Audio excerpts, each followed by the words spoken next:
Hello बच्चा लोग, एक बार फिर से स्वागत है आपका हमारे इस चैनल और हमारी इस प्यारी सी क्लास में। आज अपन आपके लिए बहुत ही इंपॉर्टेंट सा चैप्टर लेकर आए हैं जो आपके बोर्ड एग्जाम के लिए बहुत ही ज़्यादा इंपॉर्टेंट है, जिसका नाम है क्वाड्रेटिक इक्वेशन। क्लास 10th की एनसीईआरटी का प्यारा सा ये चैप्टर आपके एग्जाम में अलजेब्रा के अंदर बहुत ही इंपॉर्टेंट सा रोल प्ले करता है, जिसके अंदर अगेन लैंग्वेज वाले क्वेश्चन एग्जामिनर पूछता है और बच्चों को कंफ्यूज करता है। ठीक है, तो बिल्कुल भी कंफ्यूज होना नहीं है क्योंकि आप जुड़े हैं हमारी कंसेप्ट किंग बोर्ड सीरीज के साथ। तो कंसेप्ट किंग बोर्ड सीरीज के अंदर अपन बात करेंगे इस चैप्टर में बेसिक कॉन्सेप्ट्स के बारे में जो हमारे बोर्ड एग्जाम के पर्पज से इंपॉर्टेंट है। फिर अपन देखेंगे कुछ इंपॉर्टेंट से क्वेश्चन जो हमेशा हमारे एग्जाम में पूछे ही जाते हैं वर्ड प्रॉब्लम से रिलेटेड और भी अदर क्वेश्चन। ठीक है, तो सबसे पहले अगर आप कोई भी बच्चा ना, ऐसा बच्चा जिसने कुछ भी नहीं पढ़ा है, अभी तक कुछ भी नहीं पढ़ा है, वो हमारी कंसेप्ट किंग बोर्ड सीरीज को फॉलो करें। और देखिएगा, आप जब हमारी पूरी कंसेप्ट किंग बोर्ड सीरीज को फॉलो करेंगे तो आपकी बोर्ड एग्जाम की प्रिपरेशन बहुत ही अच्छे तरीके से बन जाएगी, क्योंकि इस सीरीज को बनाने का पर्पज ये है कि पहले बच्चों को बेसिक कंसेप्ट सिखाना। उन बच्चों को जिनको बिल्कुल भी कुछ भी नहीं आता है, वो बच्चे पहले बेसिक कंसेप्ट सीखेंगे एंड देन हम वहाँ पर उनको अच्छे अच्छे क्वेश्चंस कराएंगे जिससे कि वो अपने बोर्ड एग्जाम में बेहतर मार्क्स ला सकें। ओके, तो बिना टाइम वेस्ट किए हुए स्टार्ट करते हैं। लेकिन इससे पहले जो लोग हमारे चैनल पे नए हैं, जिन्होंने हमारी वीडियोस को मतलब हमारी प्रीवियस वीडियो को नहीं देखा है, ठीक है, वो लोग पहले जाएंगे, डिस्क्रिप्शन में आपको उनका लिंक मिल जाएगा, वहां से जाकर आप हमारी वीडियो को देख सकते हैं और अपने बोर्ड एग्जाम की प्रिपरेशन को बेहतर बना सकते हैं। जो नए लोग हैं वो हमारे चैनल को सब्सक्राइब करना बिल्कुल भी ना भूलें, ताकि आगे आने वाली वीडियो की नोटिफिकेशन आपको मिल जाए। ठीक है, और उसके बाद अगर आपको यह सेशन अच्छा लगता है तो वीडियो को लाइक करके शेयर जरूर कर देना मेरे भाई। ठीक है, बड़ी ही मेहनत लगती है वीडियो बनाने में, है ना। चलिए बात करते हैं क्वाड्रेटिक इक्वेशन के बारे में। तो सबसे पहले हम लोगों ने यहाँ पर एक माइंड मैपिंग बना रखी है कि इसके अंदर अपन पढ़ने क्या क्या वाले हैं। तो सबसे पहला टॉपिक जो हम लोग पढ़ेंगे, इंपॉर्टेंट टॉपिक, कि भैया जो चैप्टर हम पढ़ने जा रहे हैं उसके बारे में तो हमें पता होना चाहिए। तो यहाँ पर सबसे पहले हम पढ़ेंगे क्वाड्रेटिक इक्वेशंस होती क्या हैं। ठीक है, देन अपन पढ़ेंगे उनकी स्टैंडर्ड फॉर्म, जैसा कि हमने पेयर ऑफ लीनियर इक्वेशंस के अंदर पढ़ा था ना। हमने पढ़ा था पेयर ऑफ लीनियर इक्वेशन क्या होती है, फिर हमने उनकी स्टैंडर्ड फॉर्म पढ़ी थी, फिर सॉल्यूशन सिमिलर तरीके से यहाँ भी पढ़ेंगे। ठीक है, फिर हम बात करेंगे how to solve quadratic equation, मतलब जो भी क्वाड्रेटिक इक्वेशन हम बनाएंगे वर्ड प्रॉब्लम से, उन्हें हम कैसे सॉल्व करेंगे। ठीक है, तो उनके डिफरेंट मेथड हम अपन पढ़ेंगे। यहाँ पर देखिए क्या पढ़ेंगे, पहला पढ़ेंगे factorization method, then completing square method जो कि आपके बोर्ड से हटा दिया गया है। ठीक है, तो इसको हमें नहीं पढ़ना है, वैसे होते तीन टाइप के हैं। ठीक है, factorization, by completing square method, ठीक है, एंड नेक्स्ट होता है क्वाड्रेटिक फॉर्मूला। ये क्वाड्रेटिक फॉर्मूला बहुत ही इंपॉर्टेंट रोल प्ले करता है हमारी क्वाड्रेटिक इक्वेशन के अंदर। तो ये वाला मेथड और ये दो तरीके से हम पढ़ेंगे कि किस तरीके से हम क्वाड्रेटिक इक्वेशंस को सॉल्व करते हैं। ओके, देन अपन लास्ट में जो पढ़ेंगे वो क्या पढ़ेंगे, नेचर ऑफ रूट्स, यानी कि जो हमारे रूट्स निकल के आते हैं इक्वेशंस को सॉल्व करने के बाद उनके क्या नेचर्स होते हैं, ये अपन पढ़ने वाले हैं। तो लास्ट तक हमारे सेशन में बने रहिएगा और बहुत ही इंपॉर्टेंट सी चीज़ें आप यहाँ पर सीख के जाएंगे और बड़ा ही मज़ा आने वाला है। तो ध्यान से देखिएगा इस वीडियो को। ठीक है, तो सबसे पहले अगर अपन बात करें कि क्या होती हैं क्वाड्रेटिक इक्वेशंस, तो अगर हम बात करें तो हमने सेकंड चैप्टर में पढ़ रखा है भैया क्वाड्रेटिक पॉलिनोमियल, है ना। जैसे हमारे पास अगर हम एग्जाम्पल में लिखते हैं 2x² + 3x + 5, ठीक है, अगर मैं बात करूं तो ये क्या होता है, ये हमारा क्वाड्रेटिक पॉलिनोमियल लिखा हुआ है। ठीक है, अगर अपन यहाँ पर बात करें कि क्वाड्रेटिक पॉलिनोमियल सर कैसे पता चला, तो पॉलिनोमियल चैप्टर में आपने क्या पढ़ा है, ये पढ़ा है भैया कि कोई भी पॉलिनोमियल जिसके वेरिएबल की हाईएस्ट पावर या हाईएस्ट डिग्री 2 हो, उसे हम क्या बोलते हैं भाई मेरे, क्वाड्रेटिक पॉलिनोमियल बोलते हैं। ठीक है, क्या बोलते हैं, क्वाड्रेटिक पॉलिनोमियल बोलते हैं, जिसकी हाईएस्ट पावर या हाईएस्ट डिग्री 2 होती है, किसमें, वेरिएबल की। ठीक है, अब यहाँ पर अगर हम इक्वेशंस की बात करें तो इक्वेशन क्या होती है, प्रीवियस क्लासेस में हमने बता रखा है कि जब भी हमें कोई भी इक्वेशन बनानी होती है तो हमें उसे किसी ना किसी चीज से इक्वेट करना पड़ता है। तो अगर हम इस इक्वेशन को 0 से इक्वेट कर देते हैं तो ये अब हमारा क्वाड्रेटिक पॉलिनोमियल ना रहकर क्या बन जाएगा, क्वाड्रेटिक इक्वेशन बन जाएगा। ठीक है, तो अब ये हमारी बन चुकी है क्या, क्वाड्रेटिक इक्वेशन। तो बच्चा लोग बहुत ही आसानी से आप लोग समझ गए ना कि क्या होती है क्वाड्रेटिक इक्वेशन। ऐसी इक्वेशन जिसमें वेरिएबल की हाईएस्ट पावर या हाईएस्ट डिग्री 2 होती है उसे हम बोलते हैं क्वाड्रेटिक इक्वेशन। पहला टर्म हमने सीख लिया है बहुत ही अच्छे तरीके से, ठीक है। तो हम यहाँ पे अगर लिखना चाहो डेफिनेशन तो क्या लिख सकते हो, एन इक्वेशन इन विच, या फिर ऐसे लिखो दोज इक्वेशंस, ठीक है, those equations in which variable highest power और हाईएस्ट डिग्री, हाईएस्ट पावर या हाईएस्ट डिग्री इज 2, ठीक है। जिसमें क्या होता है, हाईएस्ट पावर या हाईएस्ट डिग्री 2 होती है, उसे हम क्या बोलते हैं मेरे भाई, क्वाड्रेटिक इक्वेशन बोलते हैं, ठीक है। इतनी बात आपको बहुत ही अच्छे तरीके से समझ में आ गई। चलिए अब अपन बात करते हैं अपने सेकंड टॉपिक की, जिसका नाम है standard form of quadratic equation. जैसा कि हमने पेयर ऑफ लीनियर इक्वेशन में पढ़ा था, क्या होती है उसकी स्टैंडर्ड फॉर्म। सिमिलर तरीके से हम यहाँ भी पढ़ेंगे कि क्वाड्रेटिक इक्वेशन को अगर हम स्टैंडर्ड फॉर्म में रिप्रेजेंट करना चाहें तो हम उसे कैसे रिप्रेजेंट करेंगे। तो क्वाड्रेटिक इक्वेशन की जो स्टैंडर्ड फॉर्म होती है मेरे भाई, वो क्या होती है, ax² plus bx plus c is equal to 0। इसी को हम बोलते हैं क्वाड्रेटिक इक्वेशन की स्टैंडर्ड फॉर्म। क्योंकि देखिए यहाँ पर वेरिएबल की जो पावर है वो क्या है, 2 है। यहाँ पर a जो होगा मेरे भाई वो कभी भी 0 के इक्वल नहीं होगा, ये ध्यान रखना, ठीक है। ये हमेशा आपको ध्यान रखना है कि a हमारा कभी 0 के इक्वल नहीं होगा। क्योंकि अगर a हमारा 0 के इक्वल हो गया ना मेरे भाई, तो देखो यहाँ पे क्या होगा, a हमारा 0 हो जाएगा, तो जब 0x² से मल्टीप्लाई करेगा तो ये पूरा टर्म ये क्या बना देगा, x² का 0 बना देगा। तो हमारे पास जो इक्वेशन बचेगी वो क्या बचेगी, लीनियर इक्वेशन, यानी कि bx प्लस c बचेगी। और यहाँ वेरिएबल की हाईएस्ट पावर या डिग्री क्या है, 1। तो ये अगेन किस में कन्वर्ट हो जाएगी, लीनियर इक्वेशन इन 1 वेरिएबल में कन्वर्ट हो जाएगी मेरे भाई। तो कभी भी आपका ये जो a है ये 0 नहीं होना चाहिए। c तुम्हारा कांस्टेंट होता है, b भी तुम्हारा कांस्टेंट होता है। और हमने आपको बताया है कि वेरिएबल के साथ जो नंबर मल्टीप्लाई में होता है वो क्या होता है, उसका कोफिशिएंट कहलाता है। तो अगर हम आपसे पूछे कि x² का कोफिशिएंट क्या होता है मेरे भाई, तो आप बोलोगे a होता है, x का कोफिशिएंट क्या होता है, तो b होता है। इतनी बात आपको समझ में आ गई ना बहुत ही अच्छे तरीके से।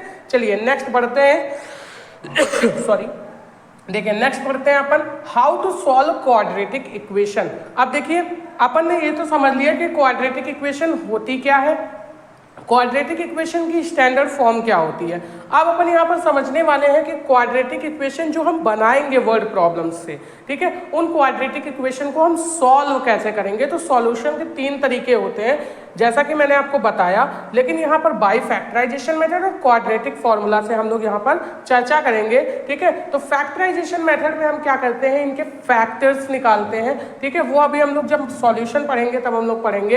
एंड क्वाड्रेटिक फॉर्मूला के अंदर हम लोग एक फॉर्मूला पढ़ेंगे, ठीक है, जिसे श्रीधराचार्य फॉर्मूला भी कहा जाता है, ठीक है। इसके अंदर हम लोग देखेंगे कि किस तरीके से हम सॉल्यूशन फाइंड करते हैं। लास्ट अपन बात करते हैं नेचर ऑफ रूट की, ठीक है। तो नेचर ऑफ रूट हम लोग कैसे डिफाइन करते हैं, जैसे किसी भी इक्वेशंस के जो सॉल्यूशन निकल के आते हैं ना, बेसिकली वही उसके क्या होते हैं मेरे भाई, रूट्स होते हैं, ठीक है। तो इक्वेशन के सॉल्यूशन ही इक्वेशंस के रूट कहलाते हैं। तो उनको हम सॉल्व कैसे करते हैं, ठीक है। तो यहाँ पर अब जब हम लोग क्वाड्रेटिक फॉर्मूला पढ़ेंगे तो वहाँ एक टर्म पढ़ेंगे b² - 4ac।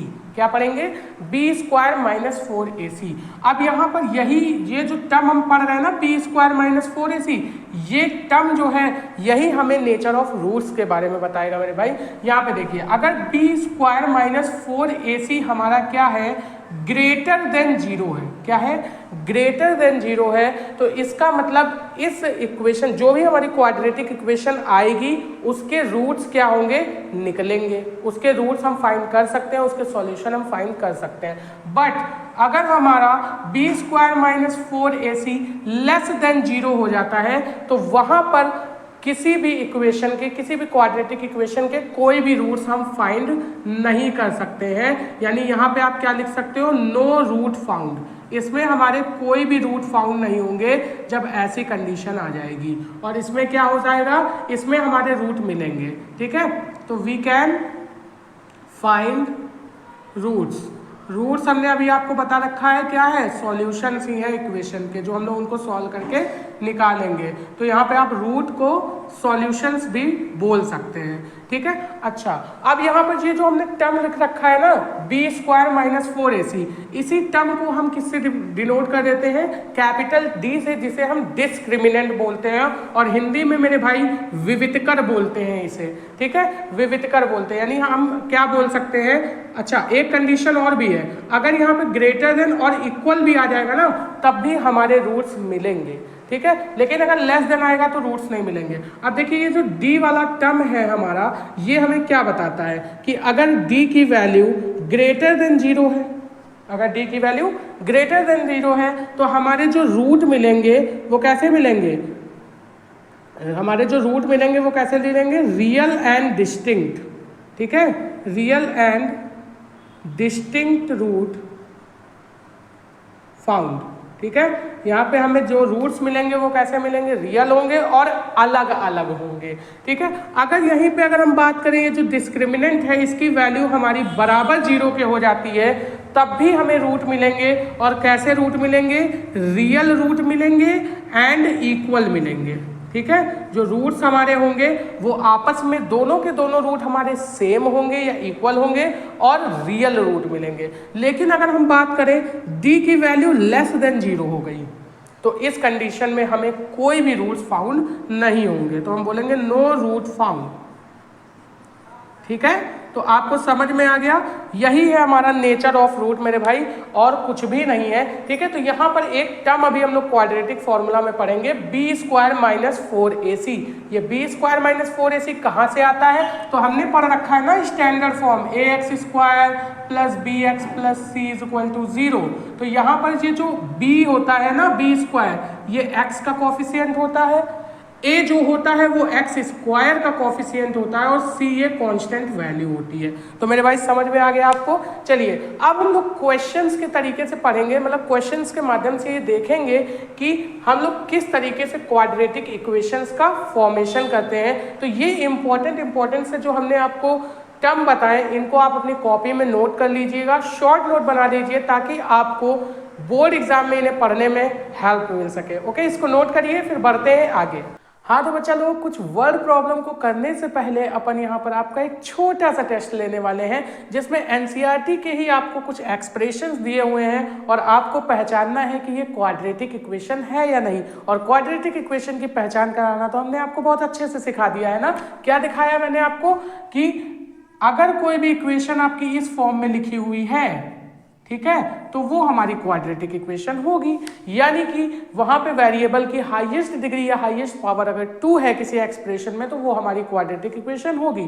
तो आइए पहला क्वेश्चन देखते हैं। यहाँ पे अपन देखते हैं कि ये हमारी क्वाड्रेटिक इक्वेशन है या नहीं है। तो आप बोलोगे सर यहाँ पर x + 1 का होल स्क्वायर लिखा हुआ है, 2x - 3 लिखा हुआ है इक्वल टू में। ठीक है, तो आप यहाँ पर देखेंगे कि यहाँ पे वेरिएबल की पावर 1 है सर, और यहाँ पे भी वेरिएबल की पावर 1 है, और आपने तो हमें बताया कि वेरिएबल की हाईएस्ट डिग्री या हाईएस्ट पावर 2 होगी तभी वो क्वाड्रेटिक इक्वेशन होगी, यानी कि ये क्वाड्रेटिक इक्वेशन नहीं है।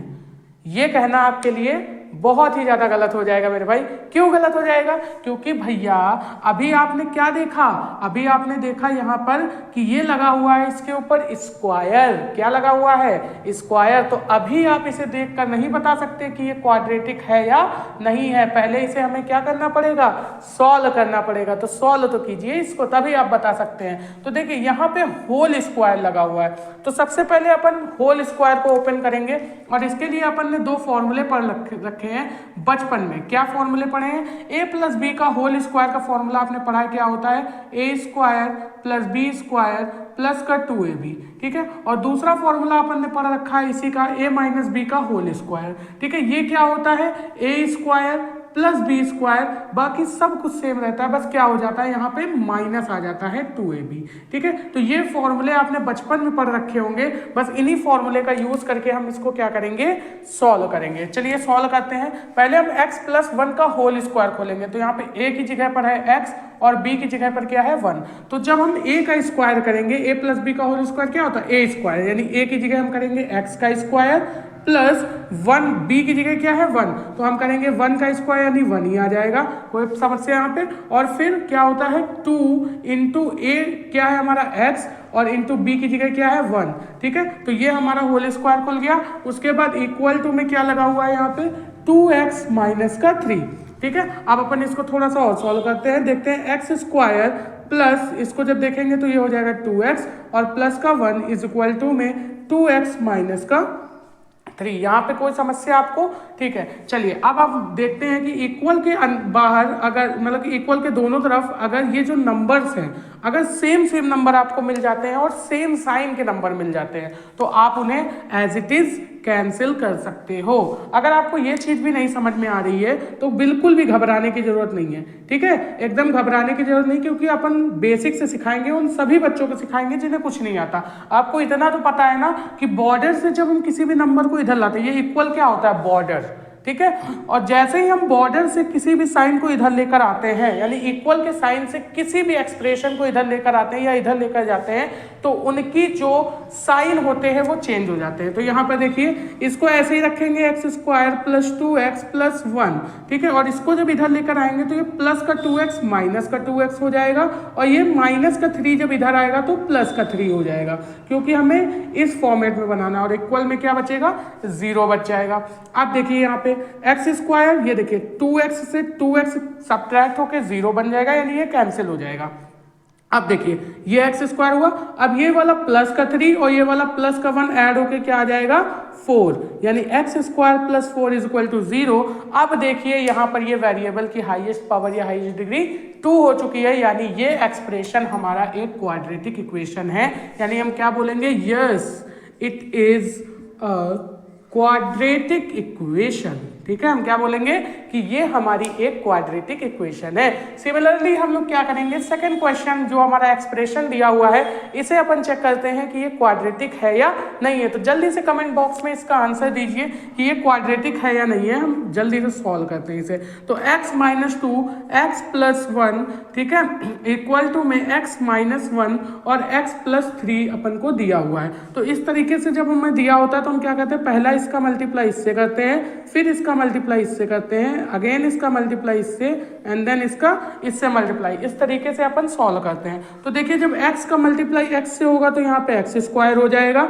ठीक है, x का 1 से होगा तो प्लस का x हो जाएगा, 2 का x से होगा तो यहाँ पे माइनस का साइन है यानी माइनस का 2x हो जाएगा, और जब 2 का 1 से होगा तो यहाँ पे प्लस 2 हो जाएगा इक्वल टू। सिमिलरली हम इधर भी इसी तरीके से मल्टीप्लाई करेंगे, इसका इससे करेंगे तो x स्क्वायर हो जाएगा, फिर इसका इससे करेंगे तो प्लस का 3x हो जाएगा, फिर माइनस 1 का x से करेंगे तो माइनस का x हो जाएगा, और माइनस 1 का प्लस 3 से करेंगे तो माइनस का 3 हो जाएगा। ये समस्या आपको नहीं होनी चाहिए क्योंकि बचपन में आप इस तरीके के मल्टीप्लिकेशन अपने अलजेब्रा में पढ़ चुके हैं। ठीक है, चलिए आगे बात करते हैं। देखिए यहाँ पे जो सेम टर्म है, अभी हमने बताया कि अगर सेम तरीके के टर्म आपको इक्वल के इधर उधर मिल जाएंगे तो वो कैंसिल हो जाएंगे।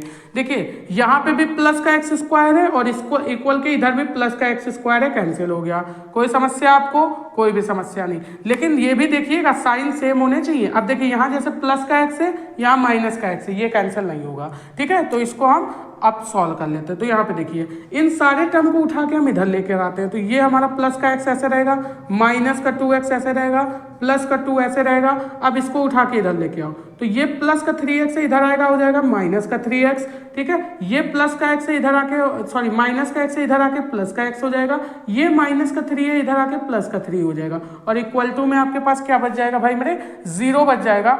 अब सिमिलर टर्म आप क्या कर सकते हैं, ऐड कर सकते हैं बस। लेकिन आपको क्या करना है, अब यहाँ पे ज्यादा सॉल्व करने की जरूरत नहीं है, आपको केवल यही तो बताना है कि ये क्वाड्रेटिक इक्वेशन है या नहीं है। तो आप देख रहे हैं यहाँ पे जो वेरिएबल x है हमारा x, ठीक है, इसमें किसी भी वेरिएबल की पावर हमारी 2 नहीं है, यानी हम बोलेंगे ये जो हमारा एक्सप्रेशन है ना, it is not a quadratic equation. ठीक है, ये हमारा क्वाड्रेटिक इक्वेशन नहीं है मेरे भाई, क्योंकि यहाँ पर आप साफ साफ देख सकते हैं कि यहाँ पे वेरिएबल की हाईएस्ट पावर या हाईएस्ट डिग्री 2 नहीं है। और हमने आपको पहचान बताया है कि वेरिएबल की हाईएस्ट पावर और हाईएस्ट डिग्री जब तक 2 नहीं होगी तब तक आप किसी भी अलजेब्रिक एक्सप्रेशन को क्वाड्रेटिक इक्वेशन नहीं बोल सकते, या किसी भी इक्वेशन को आप क्वाड्रेटिक नहीं बोल सकते। समझ में आया? अब बाकी के ये जो थर्ड और फोर्थ क्वेश्चन है इनको आप सॉल्व करेंगे और हमें बताएंगे, कमेंट बॉक्स में इसका अच्छे से आंसर देंगे, बढ़िया से एकदम सॉल्व करके आंसर दीजिएगा,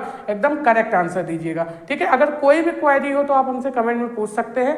ठीक है, मैं आपको नेक्स्ट वीडियो में उसे बढ़िया से बता दूंगा। ठीक है, तो यहाँ पर आपको ये दोनों क्वेश्चन सॉल्व करने हैं। अब अपन बढ़ते हैं वर्ड प्रॉब्लम की तरफ। आप इसे नोट कर लीजिए या फिर आप स्क्रीनशॉट ले लीजिए। ठीक है, चलिए बच्चे लोग, तो अब अपन कुछ वर्ड प्रॉब्लम के बारे में बात कर लेते हैं। यहाँ पे क्वाड्रेटिक इक्वेशन से रिलेटेड ऐसी वर्ड प्रॉब्लम जिन्हें हम लीनियर इक्वेशंस के थ्रू सॉल्व नहीं कर सकते। तभी तो हमने एक नया चैप्टर पढ़ा ना, क्वाड्रेटिक इक्वेशन। तो एग्जामिनर इस पे भी बहुत सारे क्वेश्चन आपसे पूछता है, ठीक है, और आपको कंफ्यूज करता है। ठीक है, तो यहाँ पर देखिए हम लोग देखने वाले हैं कुछ वर्ड प्रॉब्लम जिसके अंदर सबसे पहले हम क्वाड्रेटिक इक्वेशन बनाना सीखेंगे। जैसे अपन ने पेयर ऑफ लीनियर इक्वेशन में बनाना सीखा था ना कि कैसे हम पेयर ऑफ लीनियर इक्वेशंस बनाते हैं, उसी तरीके से यहाँ पर हम देखेंगे कि पहले हम क्वाड्रेटिक इक्वेशन का फॉर्मेशन कैसे करते हैं। तो ये जो हमने क्वेश्चन यहाँ पे लिख रखा है इसमें केवल ये चीज बताया गया है कि आपको क्वाड्रेटिक इक्वेशन बना के दे देनी है बस। लेकिन अपन क्या करेंगे, यहाँ पर क्वाड्रेटिक इक्वेशन तो बनाएंगे ही बनाएंगे,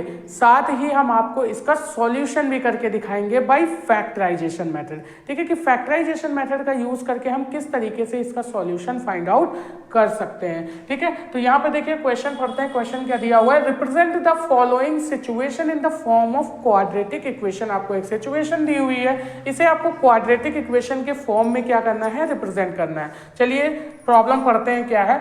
the area of rectangular plot is 528 metre square. यानी कि आपको एक प्लॉट दिया हुआ है, ठीक है, जिसका एरिया कितना है, 528 मीटर स्क्वायर, और वो प्लॉट है कैसा, रेक्टेंगुलर प्लॉट है। ठीक है, बोला जा रहा है the length of the plot in metre is 1 more than, ठीक है, is 1 more than twice its breadth. मतलब कि यहाँ पे ये बोला जा रहा है कि जो आपको रेक्टेंगुलर प्लॉट दिया हुआ है उसकी जो लेंथ है वो मीटर में है, लेकिन किससे, जो उसकी ब्रेथ है उसका 2 गुना कर दो और उससे एक ज्यादा, ठीक है, उसमें एक और प्लस कर दो तो वो तुम्हारी लेंथ निकल के आती है। तो बोला जा रहा है कि we need to find length and width. इस सिचुएशन को आप एक क्वाड्रेटिक इक्वेशन के फॉर्म में बताइए कि ये कैसे बनेगी।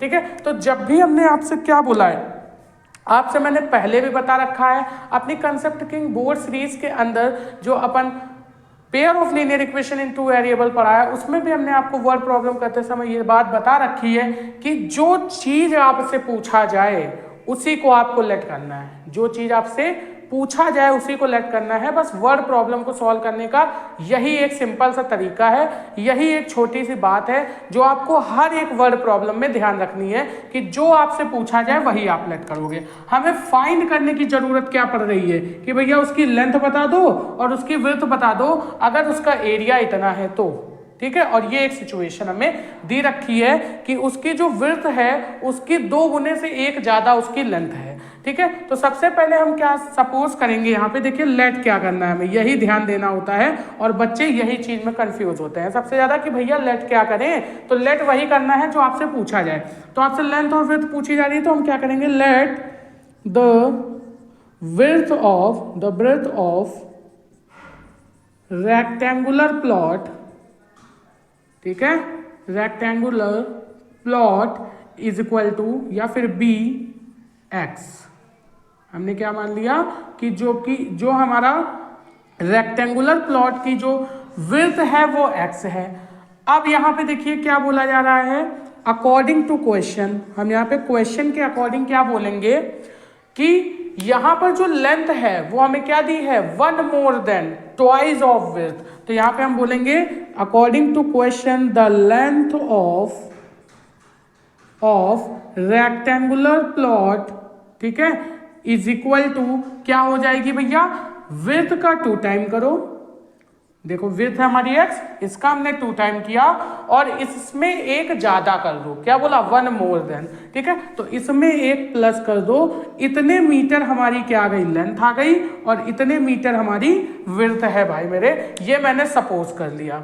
ठीक है। अब सॉल्यूशन में क्या बोला जा रहा है, अब देखिए सॉल्यूशन कैसे करेंगे। हमें दिया है इसका एरिया, हमें क्या दिया है, हमें दिया है इसका एरिया, तो एरिया से लेंथ और विड्थ कैसे निकालें ये हमें फाइंड करना है। तो हमें एक चीज पता है ना कि अगर हम कोई भी रेक्टेंगुलर प्लॉट बनाते हैं या फिर कोई भी रेक्टेंगल की चीज हमारे पास होती है, रेक्टेंगुलर शेप होता है, तो उसमें लेंथ और विड्थ, ठीक है, ये दो चीजें होती हैं, और यहाँ पे पता है ऑपोजिट साइड आपस में इक्वल होती है, यानी इनका जब हम एरिया निकालते हैं तो एरिया क्या आता है, लेंथ और विड्थ का प्रोडक्ट आता है, यही तो होता है मेरे भाई। तो यहाँ पर देखिए हमें एक चीज पता है, हम क्या लिखेंगे, एज वी नो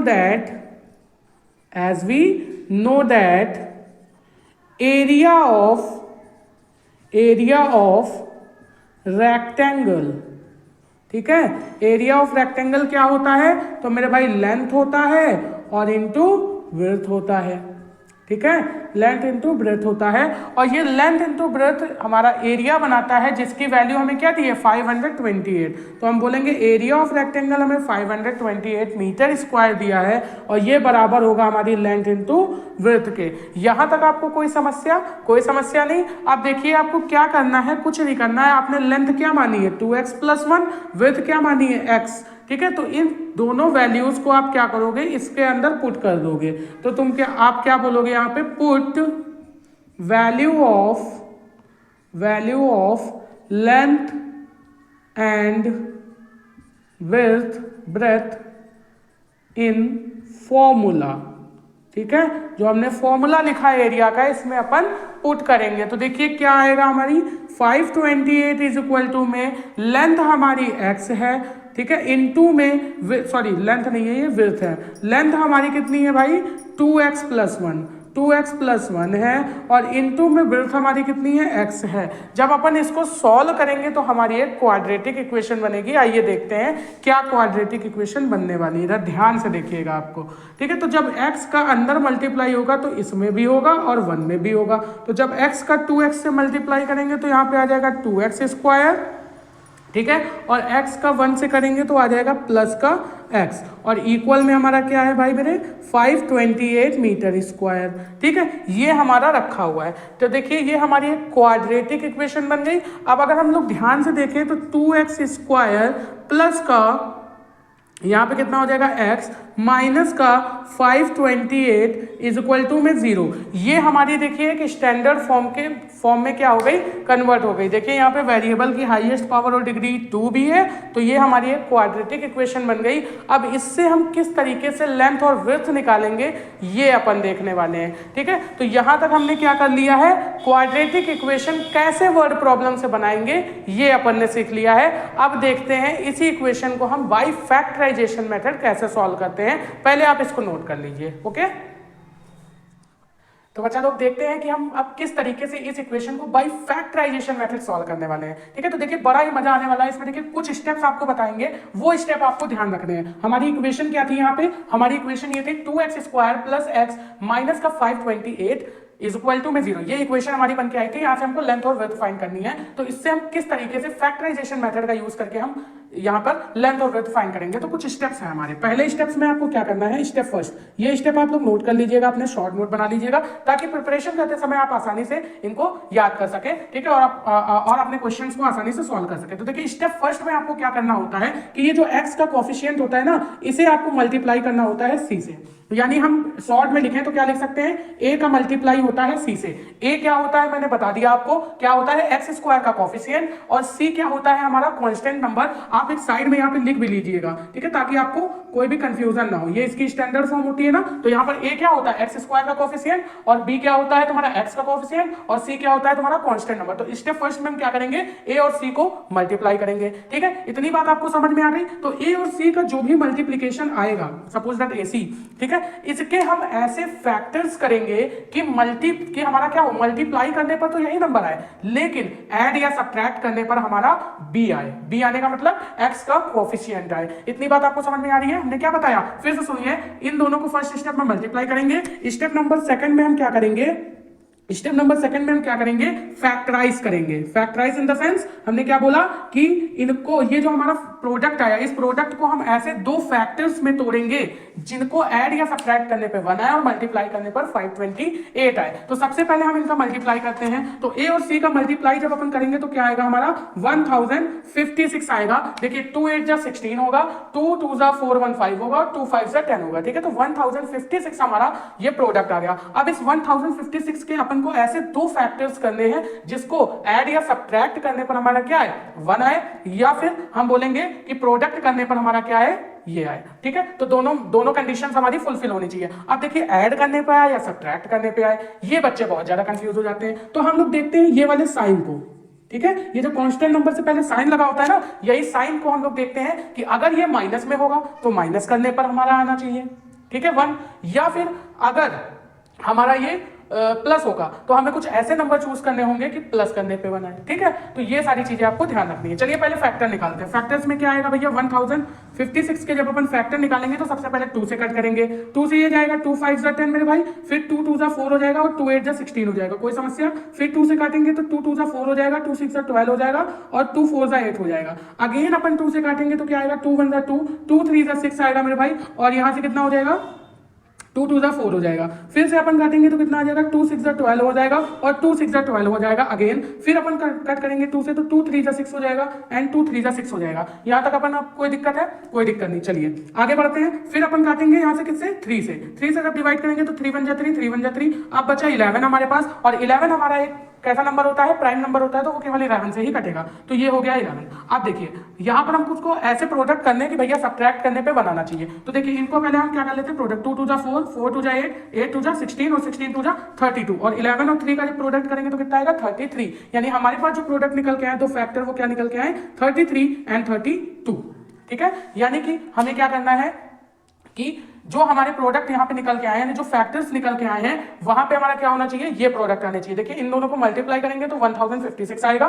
ठीक है, यहाँ पे जो एसी है इसको मनी में रखना है आपको, इसको यहाँ पे नहीं लिखना मल्टीप्लाई करके, ये ध्यान रखना। ठीक है, तो ऐसे फैक्टर हमने किए कि 1056 आया, और इन दोनों को सब्ट्रैक्ट करने पे हमारा प्लस का बनाना चाहिए। कितना आना चाहिए मेरे भाई, प्लस का बनाना चाहिए। ये अपन को ध्यान रखना है। कोई समस्या यहाँ पे? अच्छा, अब यहाँ पे अगर अपन देखें तो यहाँ पे क्या कर सकते हैं, देखिए यहाँ पर ये दोनों प्लस के होंगे तभी यहाँ पे आंसर प्लस का आएगा। देखिए 32 और माइनस का 33 और माइनस का 32, यानी कि यहाँ पर ये जो नंबर होना चाहिए माइनस का होना चाहिए, तभी तो इन दोनों को जब हम अपन सब्ट्रैक्ट करेंगे तो हमारा प्लस का बनाएगा। चलिए अब अपन देखते हैं यहाँ पर, इसको रखते हैं यहाँ पर। ठीक है, तो स्टेप नंबर 3 में अपन क्या करेंगे, इस तरीके से इसे एक्सप्रेस करेंगे। यहाँ लिखेंगे 2x² प्लस, अब इस x को अपन क्या लिख सकते हैं 33x माइनस का क्या लिख सकते हैं 32x। कोई समस्या? ठीक है, इस 1x को अपन ने ऐसे लिख दिया, माइनस का 528 इज इक्वल टू में 0। ठीक है, ये हमारा आ गया। अच्छा, अब यहां से अपन क्या करेंगे, अगर 2x कॉमन ले लें इन दोनों में से, अगर 2x कॉमन ले लें तो यहां से देखिए 2x हटा तो बचा x, और यहां पर अगर हम 2x को कॉमन लेंगे तो यहां पे देखिए कितना आएगा हमारे पास। अच्छा एक सेकंड रुकिएगा, यहाँ पे देखते हैं ध्यान से। इसको अपन ऐसे कुछ लिखते हैं, ठीक है, कि 32 और 33 आया है ना, ऐसे लिखते हैं कि 32 माइनस का 33, तो यहाँ पे प्लस का आ जाएगा ना। रुकिए एक सेकंड, यहाँ पे देखते हैं क्या आएगा 32, 33 और 32। ठीक है, ये रखते हैं। अच्छा, यहाँ पे अगर देखते हैं तो हमने क्या रखा था 33x माइनस का 32x। अच्छा, यहाँ पर अपन देखते हैं कॉमन क्या मिल रहा है। कॉमन यहाँ पर अगर हम 2x लेंगे तो क्या 33 में से 2 कॉमन आएगा? 33 में से 2 कॉमन नहीं आएगा। देखिए अगर आप ध्यान से देखिए तो 33 में से 2 कॉमन नहीं आएगा। तो हमको यहाँ पे कॉमन क्या मिल रहा है, कॉमन केवल मिल रहा है अपन को x। ठीक है, केवल x कॉमन मिल रहा है, तो यहां से अपन ने x कॉमन ले लिया तो यहाँ बचेगा 2x और यहाँ बचेगा प्लस का 33। कोई समस्या? ठीक है। अच्छा, अब यहां से अपन ने क्या कॉमन लिया, यहां से अगर हम लोग देखें तो यहाँ पे अपन अगर माइनस का कितना कॉमन ले लें, यहाँ पे अगर माइनस का 16 कॉमन ले लें, ठीक है, तो यहाँ पे कितना बचेगा 2x और प्लस का 33। कोई समस्या यहाँ पे? यहाँ तक कोई समस्या? अच्छा, अगर आप देखिए ध्यान से देखिए, यहाँ पे 16 कॉमन लेने का मतलब क्या होता है, इन दोनों में डिवाइड करना। तो देखिए जब अपन 16 और 33 को मल्टीप्लाई करेंगे ना तो हमारा कितना आता है 528 ही आता है। ठीक है, तो कॉमन एकदम ध्यान से लीजिएगा आप लोग, कुछ भी उल्टा सीधा मत लीजिएगा। तो ये आपको समझ में आ गया। अब देखिए एक ब्रैकेट में सेम हो गया है ना नंबर, तो यहाँ पे 2x प्लस 33 हमारा एक बन गया। ठीक है, और दूसरा क्या बन गया मेरा x माइनस का 16। कोई समस्या यहाँ पे? कोई समस्या नहीं। अच्छा, अब यहाँ पे इसको इक्वल कर देंगे 0 के। अच्छा, अब यहाँ पे देखते हैं तो ये हमारा क्या आ जाएगा, x इज इक्वल टू में -33 अपॉन में 2, ठीक है, और x इक्वल टू में कितना आ जाएगा हमारे पास 16। तो यहाँ पर देखिए कौन सा प्रोडक्ट हमारा सही रहेगा, कौन सा हमारे, ये हमारे दो सॉल्यूशन यानी दो रूट्स निकल के आए हैं, इन्हीं को अपन क्या कहते हैं, रूट्स या फिर सॉल्यूशन कहते हैं। तो यहाँ पर अपन के दो रूट्स निकल के आए हैं या दो सॉल्यूशन निकल के आए हैं, इसमें से कौन सा सॉल्यूशन सही होगा हमारा, तो सॉल्यूशन हमारा सही ये होगा 16 मीटर वाला, ठीक है, क्योंकि हमें पता है मेरे भाई कि डिस्टेंस कभी भी नेगेटिव नहीं होती, तो हम नेगेटिव वाला रूट नहीं लेंगे, यानी माइनस का 3/2 मीटर हमारी कोई लेंथ नहीं होगी, यानी ये हमारी जो विड्थ आएगी वो कितनी आएगी मेरे भाई 16 मीटर, क्योंकि हमने क्या माना था, x की वैल्यू क्या थी, x हमारी विड्थ थी ना, तो विड्थ हमारी कितनी आ गई 16 मीटर। इतनी बात आपको समझ में आ गई। अच्छा, अब अगर हम बात करें कि लेंथ कितनी आएगी, तो लेंथ हमें पता है क्या करना है, विड्थ का 2 टाइम करके और उसमें 1 प्लस कर देना है, यही हमारी विड्थ होगी। तो विड्थ का लेंथ होगी, तो विड्थ का 2 टाइम किया, विड्थ का 2 टाइम करेंगे तो 16 2 32, ठीक है, और +1 यानी कि यहाँ आ जाएगी हमारी 33 मीटर, यानी लेंथ आ गई हमारी 33 मीटर और विड्थ कितनी आ गई 16 मीटर। अब इन दोनों का अगर मल्टीप्लाई करेंगे तो हमारा एरिया मिलता है 528 मीटर स्क्वायर। इतनी बात आपको समझ में आ गई। तो बाई फैक्टराइजेशन मेथड से अपन इसी तरीके से सॉल्यूशन बड़ी ही आसानी से फाइंड कर सकते हैं। कोई समस्या आपको, कोई भी समस्या नहीं। चलिए, तो इसी तरीके से आपको जितने भी क्वेश्चन है आपकी कॉपी में, आपकी बुक में, आपके नोट्स में, ठीक है, या आप जो भी पेपर सॉल्व कर रहे हैं उसमें इस तरीके के या बाई फैक्टराइजेशन मेथड से आपको जितने भी क्वेश्चन मिल जाते हैं क्वाड्रेटिक इक्वेशन के, उसे सॉल्व कीजिएगा। कोई भी क्वेरी हो तो आप हमसे कमेंट में पूछ सकते हैं, ठीक है। किसी भी तरीके की समस्या या कोई भी क्वेश्चन आपको प्रिपरेशन में परेशान कर रहा हो तो आप हमसे उसका सॉल्यूशन पूछ सकते हैं। मैं नेक्स्ट वीडियो में आपको उसका सॉल्यूशन बता दूंगा, ठीक है। बाकी का जो हमारा बचता है क्वाड्रेटिक फॉर्मूला, तो क्वाड्रेटिक फॉर्मूला से हम किस तरीके से वर्ड प्रॉब्लम के सॉल्यूशंस निकालते हैं वो हम लोग पढ़ेंगे नेक्स्ट वीडियो में। आज के लिए इतना ही। सेशन अच्छा लगा हो तो सेशन को लाइक करना बिल्कुल मत भूलना, ठीक है। इसको अपने दोस्तों में शेयर कर देना ताकि जो भी बच्चे स्टार्टिंग से प्रिपरेशन कर रहे हैं, ठीक है, जिनको कुछ भी नहीं आता वो अपने बोर्ड एग्जाम के प्रिपरेशन को बेहतर कर सकें। तो आज के लिए बस इतना ही, बाकी मिलते हैं नेक्स्ट वीडियो में और भी अच्छे कॉन्सेप्ट के साथ में। तब तक के लिए best of luck, bye bye students.